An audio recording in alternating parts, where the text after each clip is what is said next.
فارسی میگیم که اون این علائم رو داشت. اوکی، تو انگلیسی اونا نمیگن این علائم رو داشت، میگن اینا وجود داشت. اوکی، there were erythematous oropharynx, wheezing, and bibasal crackles.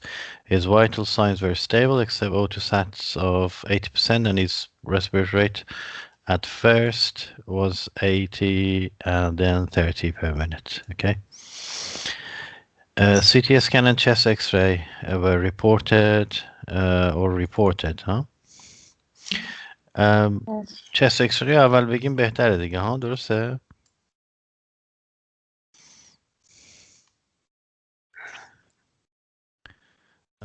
Reported pleural effusion with pneumonia and paranasal chronic sinusitis.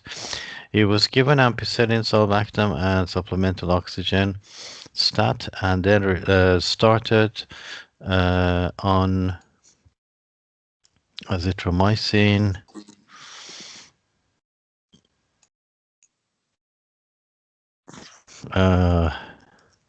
and ciprofloxacin. اوکی اول اکسیژن رو بگیم یا اول آمپیسیلین سالبکتم رو بگیم؟ اول اکسیژن.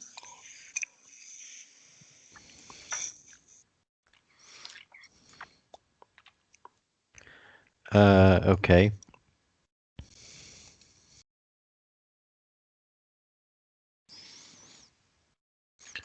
And then started on this. Mr. Smith has had a history, had a history of cystic fibrosis since 2006, symptomatic focal epilepsy, and chronic sinusitis. His BMI is 28.5.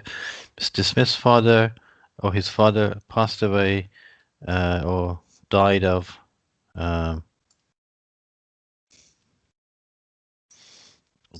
lung cancer at the age of 54.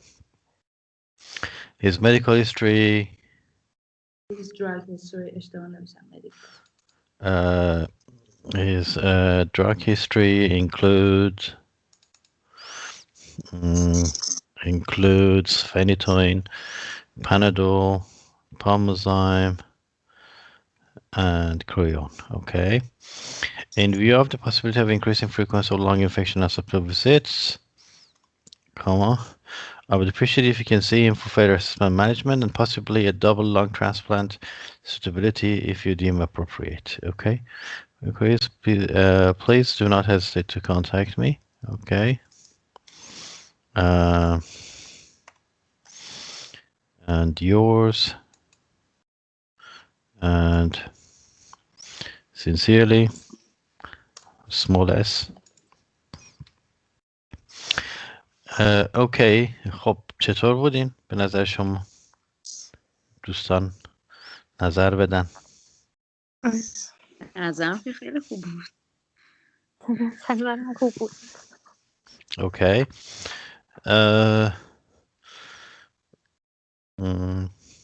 خیلی پاراگراف بندی زیاد نشده بود؟ خیلی زیاد بود. پس هم میتونستیم یه سری جملات رو مچ کنیم توی پاراگراف. مثلا کدوما؟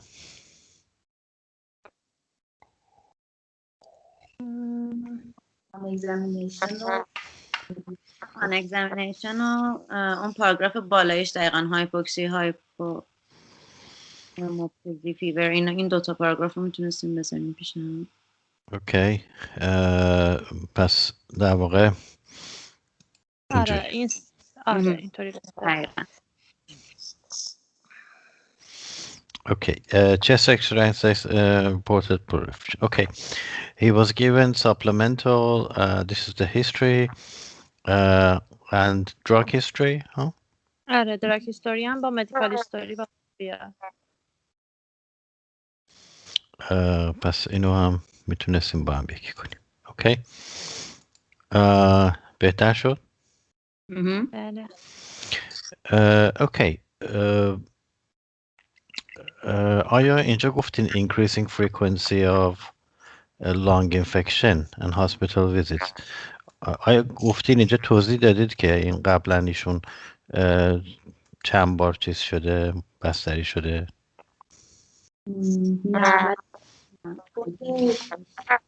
حدسم فقط یک بارش شده بود یه هفته 2 هفته بعدش اومده بود که گفته بودن حالا مثلا دیگه عفونتی نداره، آنتیبیوتیکاش تمام شده، میتونیم براش یه نامه ریفرال بنویسیم و فیزیوتراپی ریه. اوکی، خب پس فیزیوتراپی ریه رو اینجا گفتیم یا نگفتیم؟ یعنی لازم بود بگیم. آره.